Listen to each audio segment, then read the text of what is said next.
Hello, and welcome to a very special Bad Lit Friends Holiday Extravaganza edition. Woo! Woo! Yay. I didn't bring any party blowers. I should have dug up a party blower. We actually were going to skip a recording this week because it is the holidays, but something so crazy has come up that we decided to do a hot goss with the best holiday topic ever, contract law. Yes. Don't say we don't bring you the good stuff. We absolutely do. But just to let you know, next week we are taking off. We need a breather because this is, as you can tell, extremely hard work. So we're giving ourselves a little holiday treat. But in the meantime, what are we talking about right now? I am dying to jump into this. This is a contract that Shadowlight Press, they're a small press, small science fiction fantasy press. So somebody published on Reddit the contract, the latest contract anyway, that publishers or that the writers are expected to sign if they want to publish with Shadowlight Press. It was posted on Reddit. We'll put the Reddit link in the show notes. We're going to have a lot of links this week in the show notes. We are. And this contract is cuckoo bananas. Can you talk a little bit about, I understood that this is for lit RPG books. I had heard the term before. I genuinely don't really understand what lit RPG is. So if you know and you could explain, I'd love it. Absolutely. So lit RPG stands for literary role-playing game. It's a genre that blends fantasy and sci-fi, or fantasy and sci-fi elements with also video game mechanics. So characters like your main character, your characters that inhabit the world, they exist in a gaming type world. Depending on who's writing it, it could be it could be very gamey. So the, characters, your main character is maybe leveling up. They're taking quests from non-player characters. It could be, very crunchy mechanically like that, all the way over to just a little, where the mechanics are kind of obscure, but you still get the feeling that yes, you are kind of reading inside of a video game. Cool. Yeah. Thank you. And so this genre is really underserved certainly by the big five, but by mainstream publishing. It's a very niche genre. And so for there to be a publisher out there that is taking this would normally be a boon. As we are going to see, spoiler alert, I don't think anybody should sign this contract, is my own personal opinion. Yeah. I will preface all of my remarks this evening with the information that while I am a lawyer licensed in the state of California, I am not your lawyer, and all of my remarks this evening are given in my personal capacity as a writer who has opinions about the law, and certainly not as an attorney, and certainly not as an attorney employed by my awesome boss. So, because I like working for him and I want to keep working for him. And neither one of us is a publishing lawyer, right? No, I am not. I work in commercial real estate law, so I do have a lot of experience dealing with contracts on a day-to-day basis. So I have training in contract interpretation. So I can tell you that the official legal term for what this contract is bullshit. It is awful. Yeah. So how did you find out about what was going on? So I found this on Victoria Strauss's blog, her Writer Beware blog. And, it came out about a week ago, and I saw it, and I kind of read the headline, and it was like more shenanigans by publishers, and I kind of went on with my day. And then today, actually, We wouldn't be doing this if I hadn't run across it today. I came across some like repost of that particular blog entry, and something about it caught my eye. And so I finally did go back to Victoria's blog and I read it, and I was like, no way. And then I went over to the Reddit thread that she had linked, and like I was just gobsmacked. I could not believe that this was happening. So we should talk about it. Yeah, we're about a week out of date, so sorry about that. Sorry Yeah. that I didn't catch it earlier, but but we are going to talk about kind of the latest news on it too. But first, we should talk about This is an extended hot goss holiday extravaganza edition. Okay, this is, as I said, completely insane. It is now. Look, let's start with the basic idea that in American contract law that parties they're expected to read what they're signing, that they're generally considered to have more or less equal bargaining power. And if you can read, you're presumed to be able to read English. If you can't, then it's incumbent upon you to get a translation. So when you sign it, you're deemed to have understood everything that you agreed to. Why you would agree to any of this is beyond me. That all to say that this is a binding contract, right? Yes, like this is no matter how cuckoo bananas it is, it's a binding contract. It is a legal contract. It absolutely is. And I will point out as we go along one term that I think is probably unenforceable, but I think that much of what we're about to say is unfortunately enforceable. And you can argue these things in court and you very well could turn out with a good result, but we don't know. The major problem is that this is so tilted in favor of the publisher that essentially it creates an indentured servitude model for the writer who agrees to publish with Shadowlight Press. So the big number one thing is that it grants essentially an effective perpetual control of the author's IP and a 10-year term, which is, let's just start one book. Author comes with one book. Okay, a 10-year term that the press has control of. And I will just say a typical publishing contract runs for about 5 to 7 years. Yeah, this is. So already we've extended that. Yeah, they're asking for 10. 10 years. And then that auto renews for another 10 years if the author submits any new manuscript under any agreement with that publisher. So let's say, but even crazier, let's say if you had a series, like a 3-book series, you deliver the first one, 10 years. Yep, you're locked in for 10 years now. You're locked in for 10 years. Then your book 2, you submit it maybe 2 years later. That one's locked in for 10 years. But now your original one is 12 years in duration. It basically resets the clock every time they accept a new manuscript from you. It just keeps doing it. It's like a perpetual lock-in. If the publisher and an author continue their relationship, it's crazy. I mean, I have never, granted, I have not read a lot of publishing contracts, but I have never seen anything like this. I'm not an IP lawyer, but this looks cuckoo to me. Here's an even crazier take on that. So it resets for 10 years, but the wording in this contract is such that, let's say that I submit a book under this contract, got my 10-year thing. Maybe 2 years later, I submit a completely different book. It's not even in that series. And I sign a new contract with Shadowlight Press. Now I've got 2 contracts with them. Guess what? They both reset. Yeah. So I start the new contract at 10 years. The other one where I was 2 years in, nope, it's 10 years again. Yep.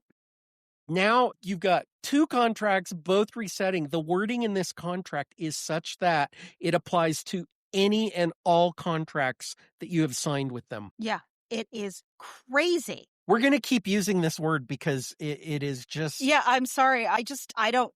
Cuckoo banana pants is also a very good synonym for this. Okay, like where else do we want to go with this? Okay, the broad IP rights grant. So an exclusive, irrevocable license to the entire IP universe of your book, all formats, all derivatives. They can sublicense without any restriction. There isn't any meaningful author approval rights over any adaptations or major decisions. It's all in the hands of the publisher. This is your baby. As we talked before about ugly babies, your ugly baby is still your baby. But this is like, no, just putting the ugly baby in the orphanage, and you don't want to, you just wanted to loan it out. And they can do whatever they want. They could make tea towels. They could make animation. They could things that you want, things that you don't want. They could negotiate movie rights on your behalf. Without your input. So I'm gonna read a little bit from the. Please bear with me.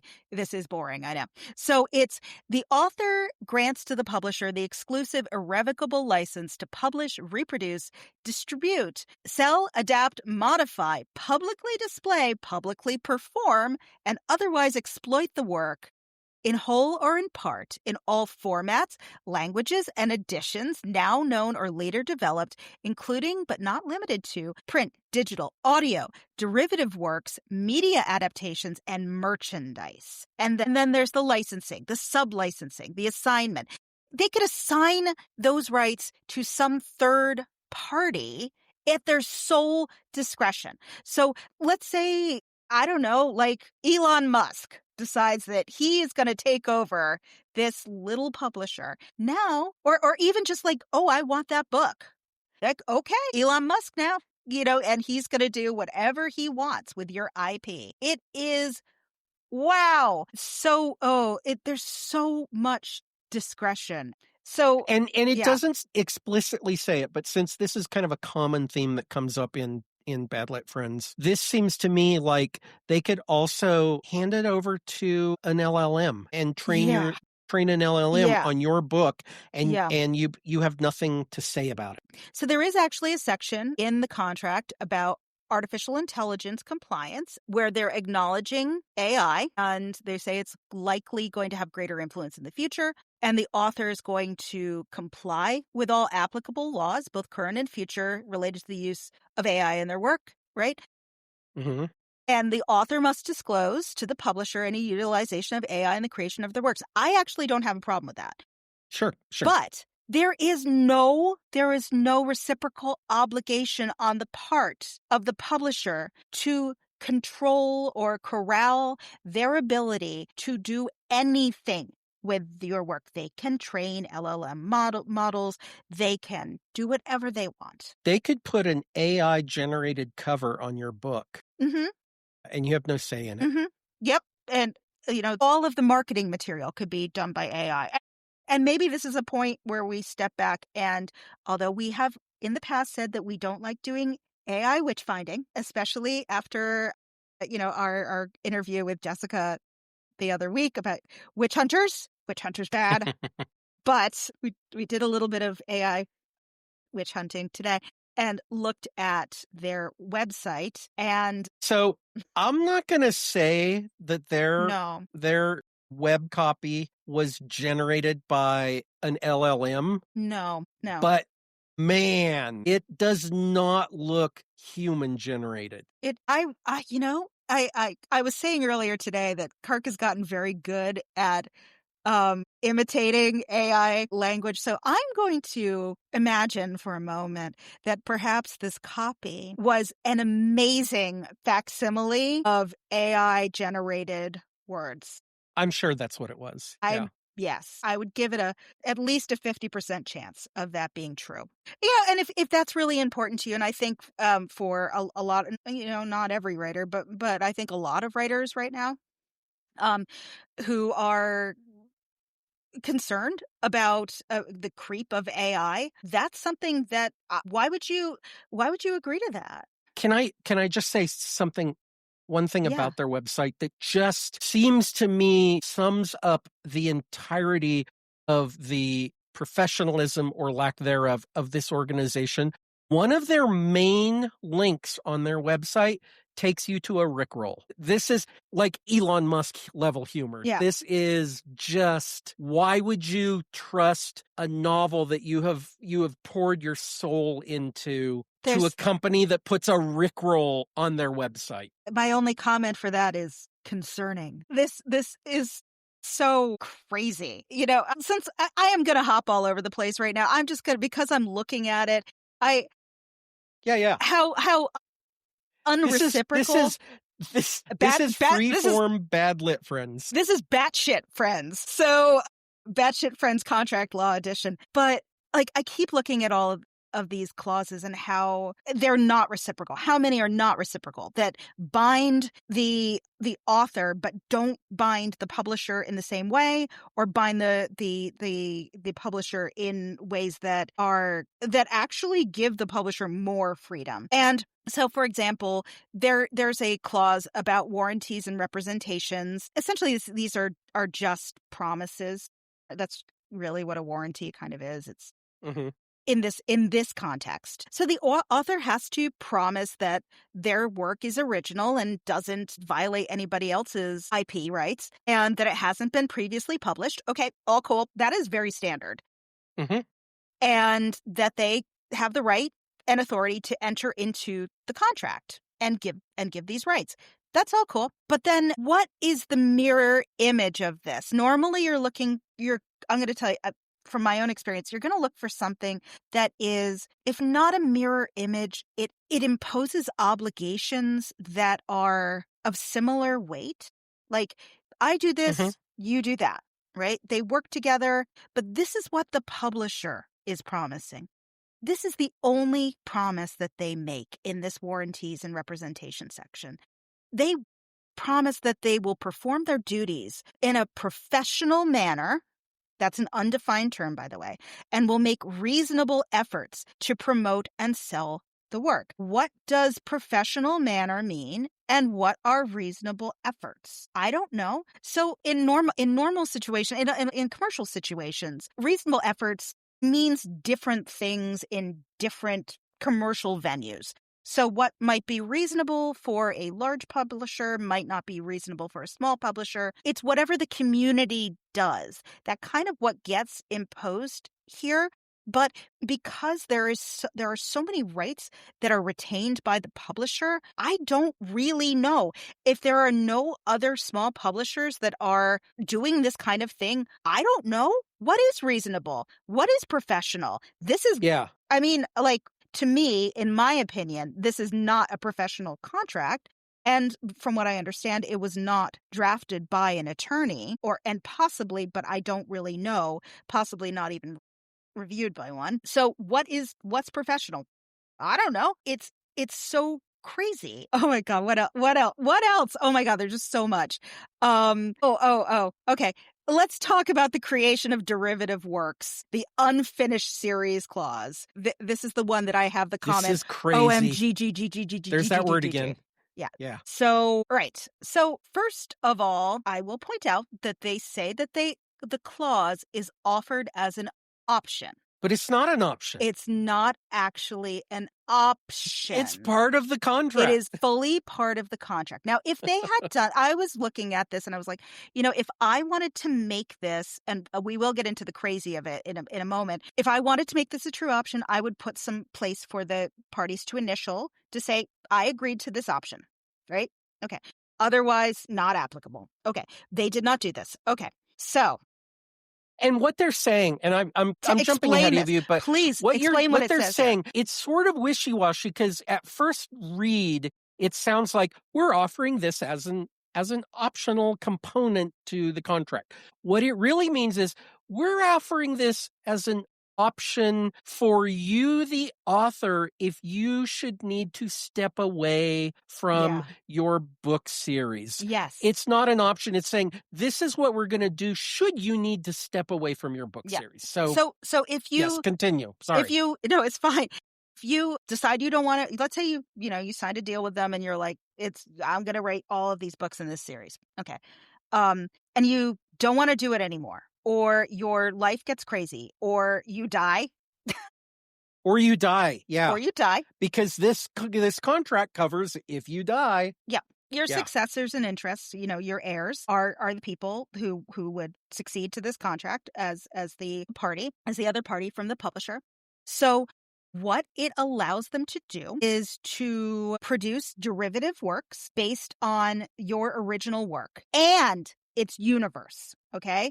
So it's not just like your main characters. Let's say you had a popular side character and they've been itching there, and you're like, you know what, I don't feel like writing any more books in this universe. Well, we can do that now. And they reserve the right to do prequels, sequels, spin-offs, adaptations, other content utilizing characters, settings, intellectual property established in the series. They call this long-term stewardship and expansion of the IP. Well, And it's honoring the author's contributions and ensuring ongoing benefit to their estate.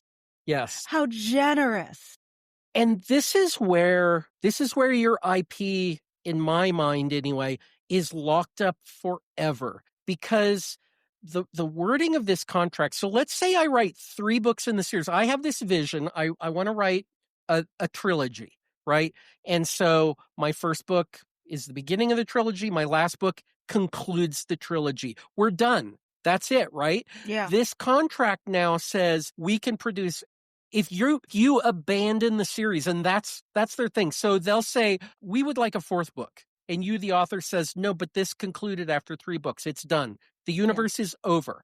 They can say, okay, you have now abandoned your series, and all of this other bullshit starts to kick in. And here's the thing. They're very generous. They give you the right to issue a veto within 7 days of them giving you notice that they're going to do this. But you can't unreasonably withhold your veto. So, like, in practice, it can be unreasonable if you've already agreed to do this. So, the contract says you have 7 days to veto.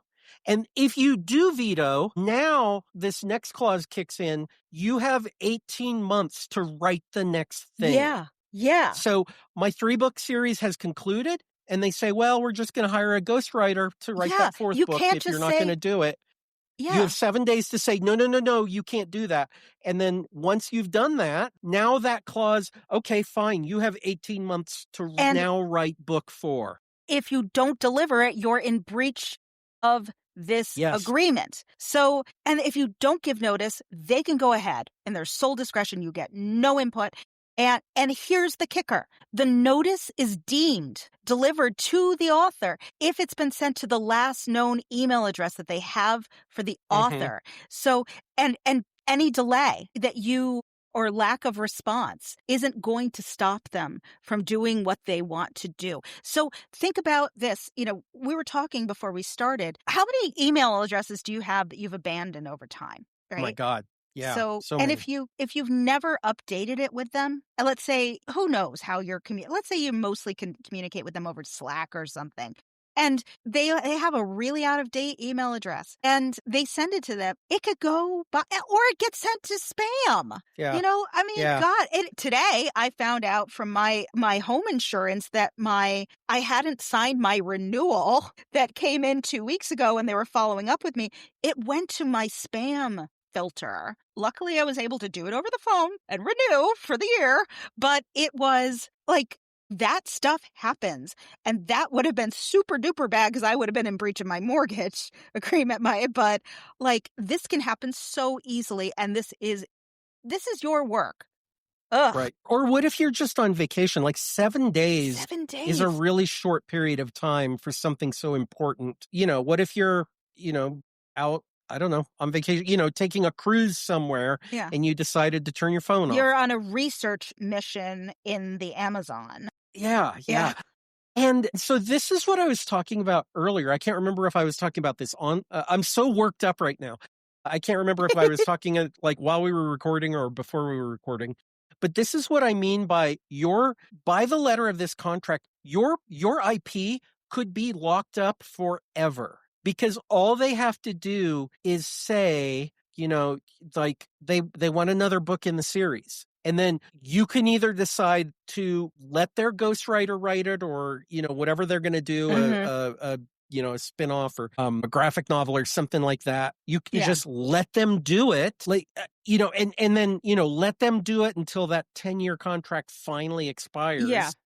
Yeah. Or you can participate, you can say, okay, well, I guess I vetoed it. Now I have 18 months to kick Mhm. out this next book. And, oh, and by the way, my 10 years resets as soon as I turn that in. And then if you say, "You know what? Go with God. Take my baby, make it even uglier," you will theoretically get some profit sharing out of this, Mhm. but it is only between 15 and 25% of net profits, adjusted to reflect the extent to which the new work draws upon the original author's material. How do you calculate that? How do you calculate it? Yeah. I don't know. Yeah. And all of this, I have to say, it's couched in a lot of lovely, caring language. You know that the evil shit Sure. is where, in this contract, is where the lovely, caring shit is based. It's all for you, the author. This is to protect you and your estate. And but no, it is to put you in the penal colony for the rest of your life Mm-hmm. Mm-hmm. if you don't want to continue writing a series that you think is just done. Either you're done with it, or you think that it's just played out and there's nothing left.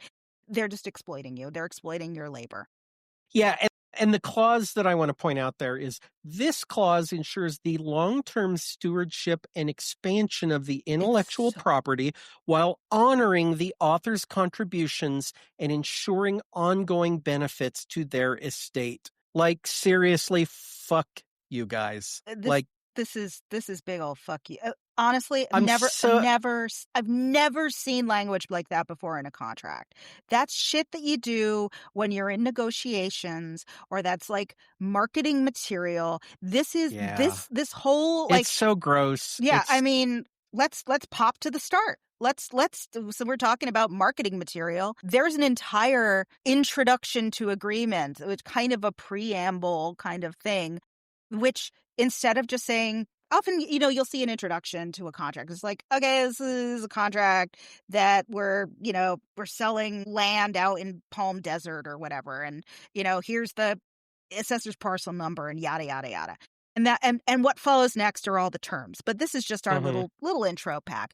This is mhm. not something like that. It is straight up marketing material. Marketing material belongs in marketing materials. It does not belong in a contract. It is essentially pitching their philosophy of their press. What? It just, once again, it's a lack of professionalism that we see throughout this contract, throughout their website. And it's also very weaselly. It's Yeah. very,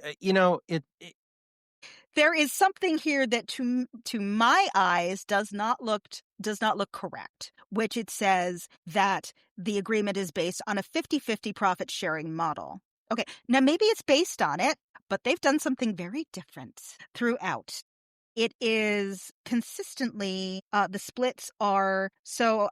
I don't know a lot about what the numbers. What I know is from reading Victoria Strauss, but like, these numbers are way out of line with what industry standard is. Even even at the very, like, most publisher friendly levels of these contracts, this is beyond it. The revenue sharing model is crazy. This cost recoupment.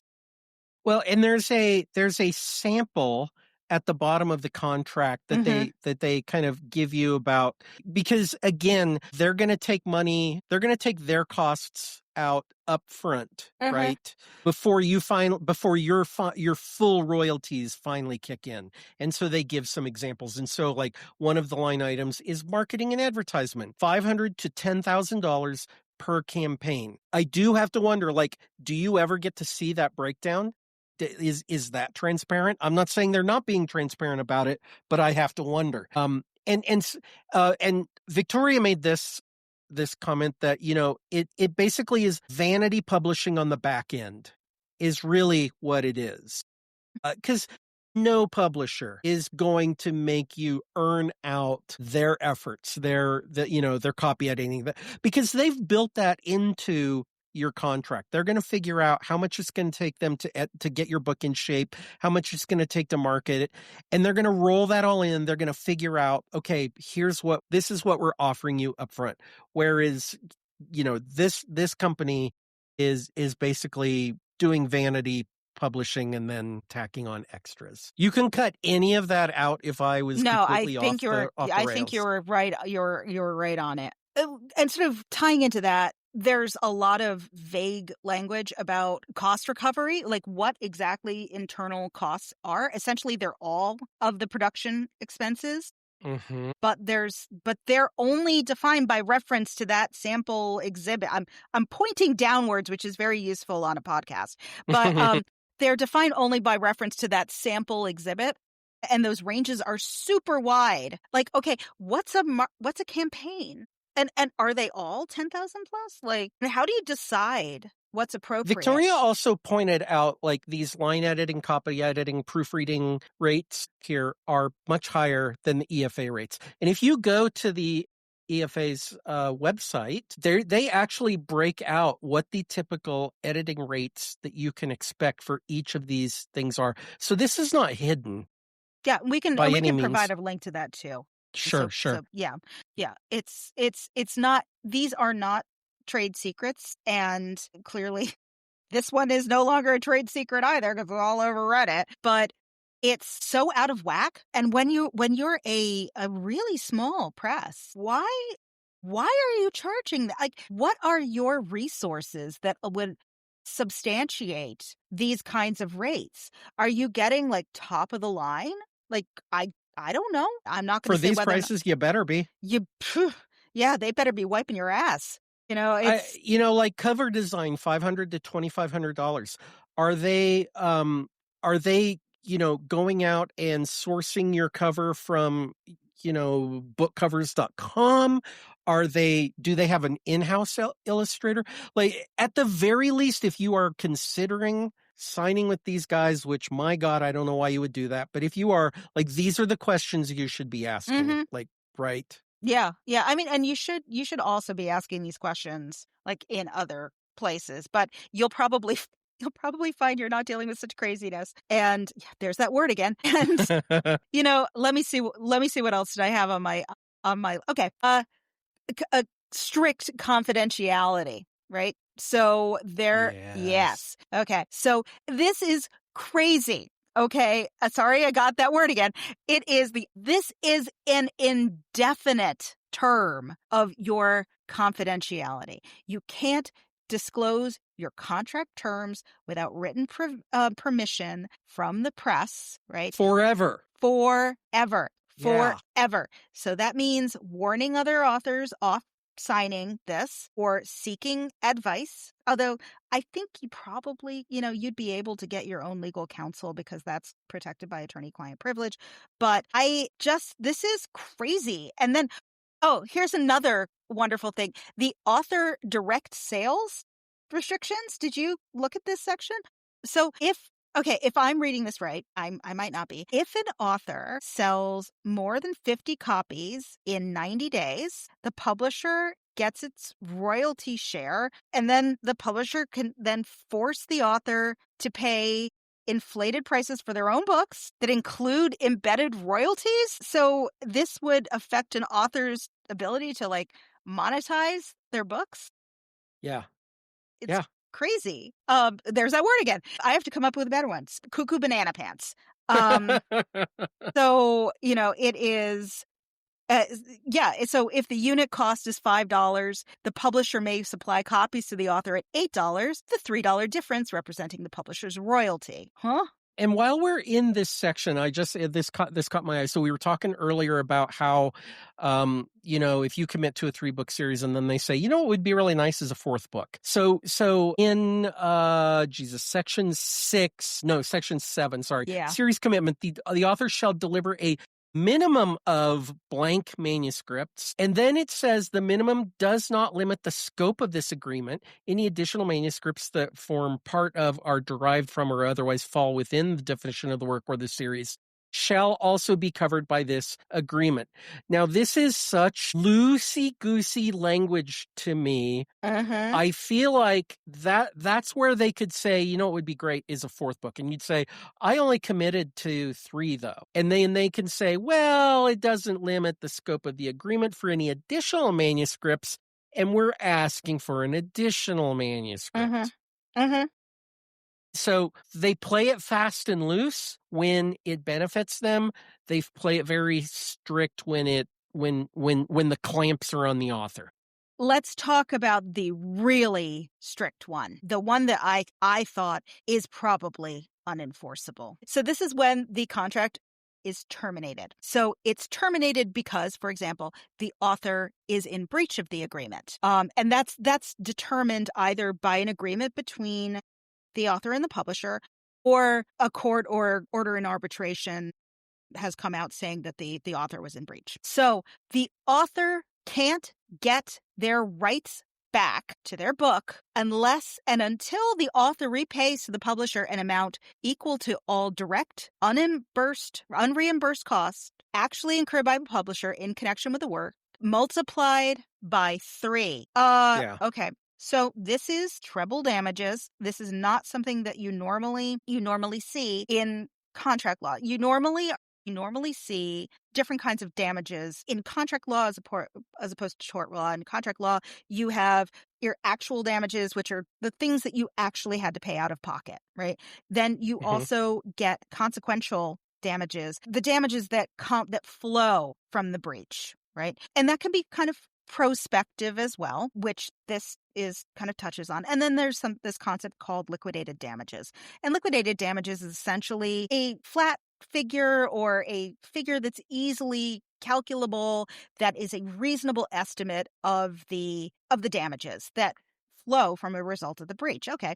But what this is trying to do is say that this is a reasonable pre-estimate of the publisher's damages resulting from the breach, reflecting not only direct costs, but also anticipated overhead, risk exposure, and unrealized revenue opportunities, and is not intended as a penalty. When you see those words, not intended as a penalty, you need to think, is this actually a penalty? I will tell you, in my personal opinion, this is a penalty which is akin to a liquidated damages clause, but is trying to say that it's actually just compensation for what they've actually incurred, but also it's a pre-estimate of both actual and consequential damages. This is woo, woo, woo. All the alarm bells, klaxons. No, no, no, no, no.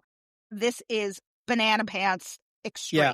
Whether it's intended to be punitive or not, it feels punitive. Yes. It's certainly going to be punitive to any author that finds themselves on the wrong end of that stick. And it also applies when there hasn't been a breach. If you want your IP back and you agree with the publisher that it's okay, we're going to end this, you will get your IP back, this reversion. It's conditioned on the repayment of all those direct unreimbursed publisher costs multiplied by 3. Yeah. So even if you talk with the publisher and you both agree we're going to go on our separate ways, we're going to have a friendly split up, we're going to both terminate this contract, we're both, nobody's breaking any rules or anything like that, we're just both going to walk away. Bam, the author still 3 times. And for 5 years after that reversion, the publisher still gets 20% of all gross author revenue. Yeah. Okay. So and that is if there's been a material breach or there's been an agreement to terminate the work early. Now, does that apply to any derivative works as well? Do you know? Uh-huh. Yeah. Okay, that's what I thought. Yeah. It says the work or any derivative works are subsequently monetized by the author or any third party. So we go our separate ways. First of all, I'm liable to the 3 times bullshit. Mm-hmm. And now I've struck it big. I got some Hollywood producer that loves my book and wants to turn it into a movie, and I'm making millions of dollars from the movie.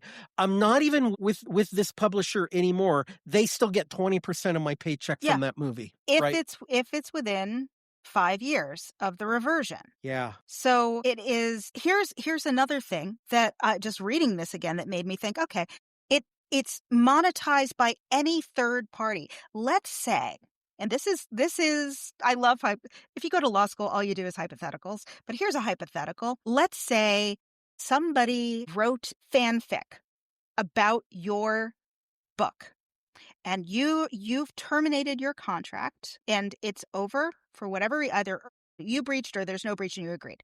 And you're in this 5-year period. And that fanfic is then monetized by that third party by, let's say we have one of these fanfic to romantasy pipeline things, and under the terms of this contract, they could argue that it has been monetized by a third party and they are entitled to 20% of all gross author revenue. So if let's say you had a deal with that third party, they get to dip into your pocket and you're dipping into that other author's pocket. So they can take from you too. And insanity. It's insanity. It is. And I love this little 4, what is this? D3. The parties acknowledge and agree that this continuing participation is a fair and reasonable allocation of revenue. Yeah. And in recognition of the publisher's original investment, editorial and marketing efforts, and the enduring commercial value created under this agreement. Fuck no. I'm sorry. This Badlit Friends says fuck no. This is where else do you want to go? I think we've gotten most of non-competes. The non-competes. Oh yeah. Oh yeah. Okay. Non-competes. So you can't write any similar type books. What does that mean? What does that actually mean? I don't know. Does that mean genre? Does that mean however the contract ends, right? Yeah. During the entire term. So I separate from this publisher. I'm a science fiction writer. I can't write science fiction anymore for anyone for what is it, 5 years? Yeah. Yep. They also get, we were talking before, you were talking to me about the first look. You had such a great way of explaining it, this first look concept and how demented it is. Yeah. So this first look provision is so broad in scope. So I want you to imagine I'm a science fiction writer and I've signed this contract. I write science fiction books. Let's say that my day job, I'm a scientific researcher.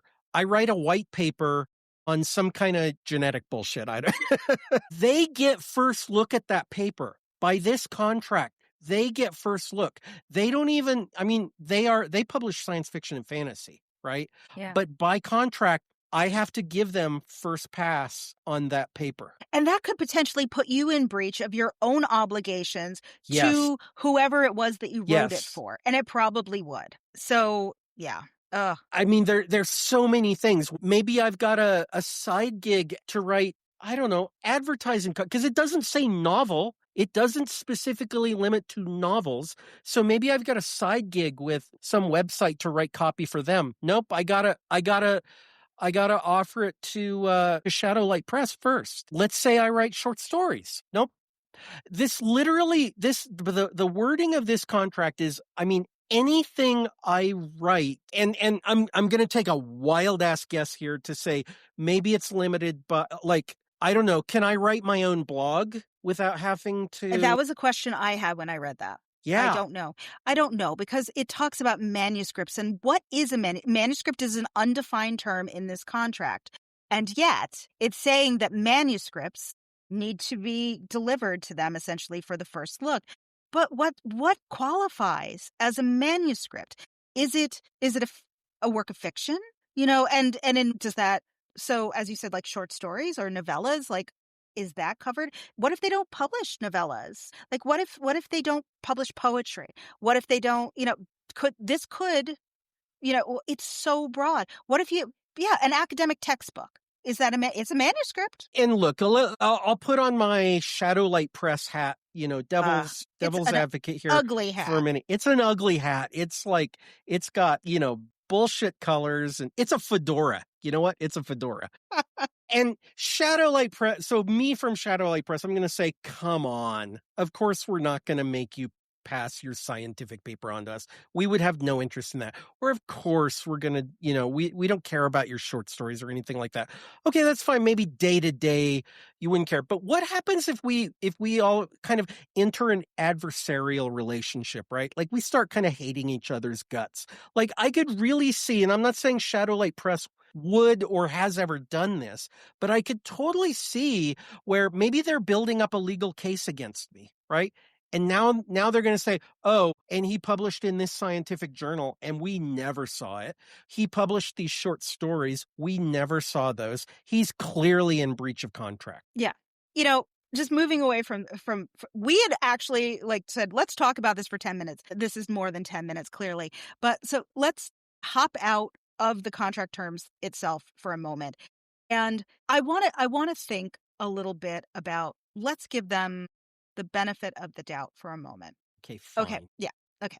Let's just say this is somebody, and by their own words, they say, we're a bunch of enthusiasts.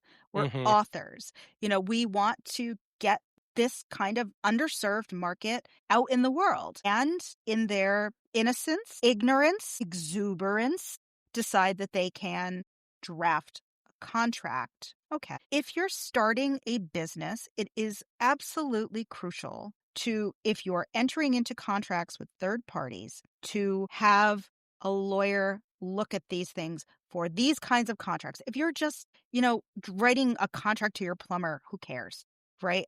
I say this as an attorney. I don't care. I don't want to see your contract with your plumber, probably. But something like this, where there are really important rights that affect both parties. I mean, and the publisher is affected by this too. You really need to have a lawyer look at it's, a couple of hours of time. You're probably get somebody who's a few years out of law school, few years practicing. Maybe they're going to charge you like $300 to $500 an hour. It's totally worth it. It is 100% worth it if you're doing this. Because you will not have people like us bitching about your contract. Yeah, when you see like even the best case in this contract, your rights are locked up for 10 years. Yeah. Your IP is locked up. That's the best possible outcome. Yeah. I mean, and if you're old like we are, this is not a good state of of affairs. You don't got 10 years. Then we are talking about, your estate, and yeah, that's right. That's right. They should have been more careful. From what I understand, there have been various iterations of this contract over the years, and Victoria Strauss says, she's looked at it, I think 4 versions of it, and this press has had a lot of input from authors, and yet the contract somehow became worse over time. Yeah. And there are so many other small presses who do it right. Who do it right or do it close enough to right. And that you just like, yeah, come on, you want to say it, you want to talk about the other thing that happened today. And this is a great seg into the update, which happened so Reddit lost its mind, right? And so there was a response by the publisher, on Reddit. And do you want to talk about that? Sure. So they put up an open letter to all authors. Yeah, so they put up an open letter to all authors. We'll have that link too. Yeah, it may very well have disappeared by then. So they put this open letter, and again, they kind of couch it in this wonderful, warm and fuzzy language about how we're here to support authors. And we understand people have genuine concerns, and we're committed to good faith dialogue, and we're not going to get rid of our authors. We're going to take care of everybody. But, we've got professional editors. We've got professional marketers. We have an in-house illustrator. We're real people, and we're all authors, right? And he says that he is involved in mergers and acquisitions. So this guy... We assume it's a he, right? This guy writes like a dude. Well, I was going to say, he posted under a username, Folly Wobby. I can't, Yeah. Phoebe Woby. Phoebe Woby. Sorry. Yeah. Yeah. But We yeah. never see his name, Yes. or I'll If give you him the look him benefit. if We you look never him see up, their name. yeah, I'm sorry. yeah, if you look him up, if you look up his books on Amazon, it's a man's name, but we don't Oh, all really. right. It's true. I But retract the yeah, objection. so it's I can't remember what it is, and I'm not going to boost it. You can find it if you want to. But, he's got a mergers and acquisitions background. That means that he has had a lot of experience, or at least exposure to contracts. So he should have known better, right?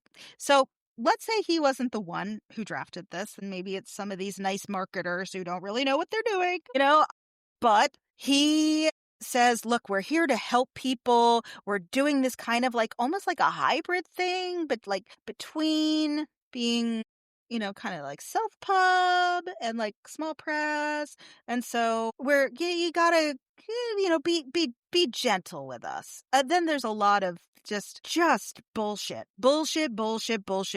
We're Hand really wavy bullshit. careful. Hand wavy. La la, don't look here. We're going to continue to support our authors. And if you have any problems, we're going to, you can come to us if you're an author, and we'll talk about things. And, you can going forward, we're going to ask authors bring us a copy of a contract that they're comfortable with, and we're happy to work with that contract. Now, the post has been edited, but the internet Yes. remembers everything. And what they initially said was, bring us contracts from these competitors.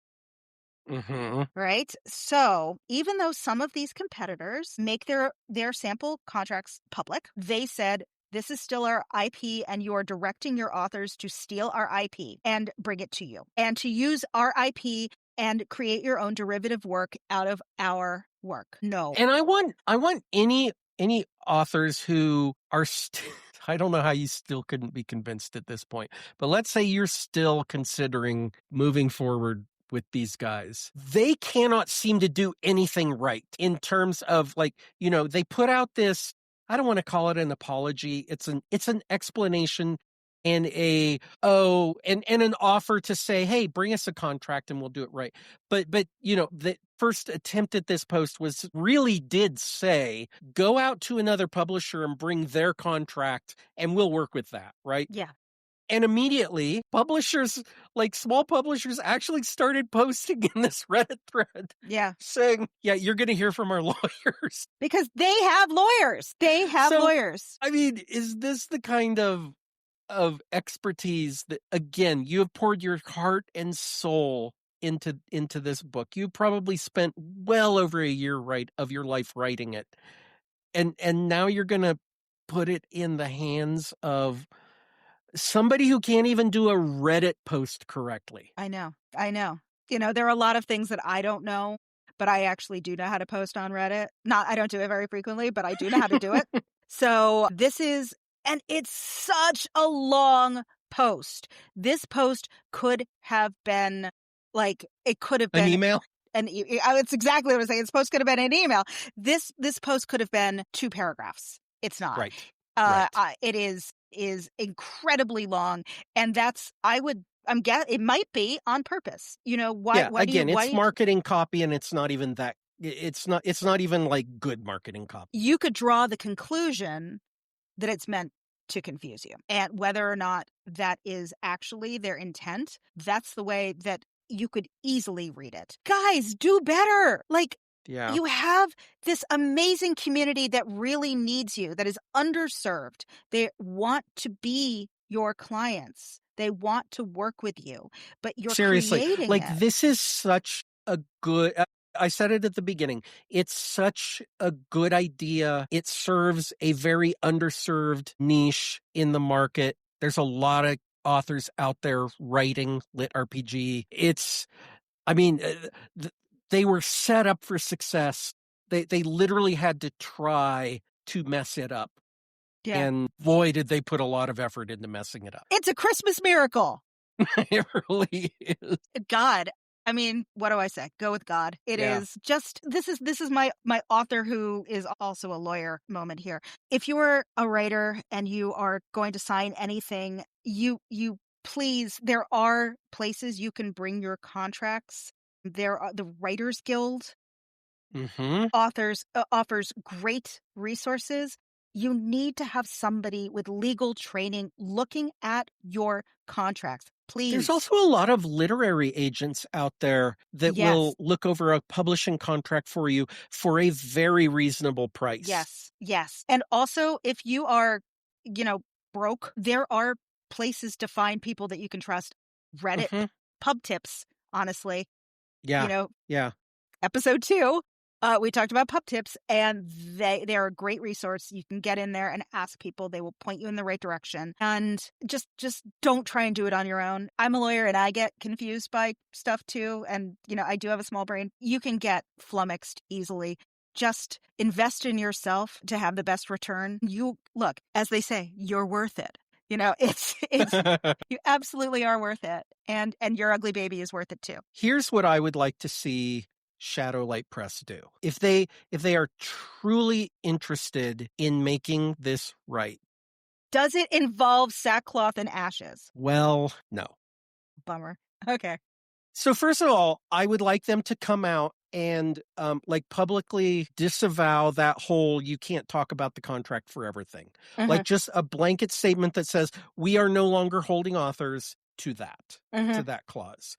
That would go a long way. The second thing is they need a brand new contract, right? They need to start over. Yeah. And they need to bring in a consultant from some other indie press if they need to. But, there's so much information out there as to what constitutes just a typical publishing contract. And they need to start with that. And I'm not saying that they need to publish that contract on their website, because I know a lot of places, most places won't do that. But they should at least have like a FAQ based on this new contract. How long will the contract be for? 5 to 7 years. Yeah. Right. Yeah. So that's the second thing. And then the third thing really is just to stop doing what they're doing. This update, this is a terrible update. It's so long. It's so unnecessary. Yeah. Stop telling us how you care for other authors because you're an author too, blah, blah, blah. Like, we get it. Most people are not in the indie pub business because they want to be a corporate CEO. So of course, most people are in it for the love of it. So stop blowing smoke up our ass. Yeah. And really tell us how you're going to be better. And then lastly, for fuck's sake, update your website with real human language and get rid of your Rickroll. Yeah, please. They have an opportunity to fix it. I mean, here's the thing is that window is closing fast, but yes. It is. The concept of posting through it is a real one. And they are posting through it, and that rarely ends well for the poster. You need to know when to shut up. They need to shut up, and they need to make things right with their existing clients. They need to do a lot of client care. They seem to be forgetting that without their authors, they are nothing. Right. Okay. Right. And that's my advice to you, to the listeners, is if you're a writer, your agents and your publishers need you. They need your work. They need your brains and your pretty words, because you do not want to wind up on Victoria Strauss's website. Just don't do it. You protect yourself. Adjust your own oxygen mask first. Take care of yourself. And lawyers aren't all evil. Some of us are nice people. Yeah. And yes. So you're only slightly evil. I'm only yeah, okay. But I like that about you. Thank you. Thank you. I've been working on it for years. So, yeah. So, we've come to the end of our first, Bad Lit Friends holiday holiday extravaganza. Holiday extravaganza. Yeah. Woo! Yeah. And this was a bonus episode. I was just going to pop on and say, hey, there's not going to be any episodes for a couple of weeks because we need a break. But we were so excited that we decided we were going to record a 10-minute episode, and God knows what this is going to be reduced down to. But we've been recording for an hour and 17 minutes right now. So we'll see what this comes down to.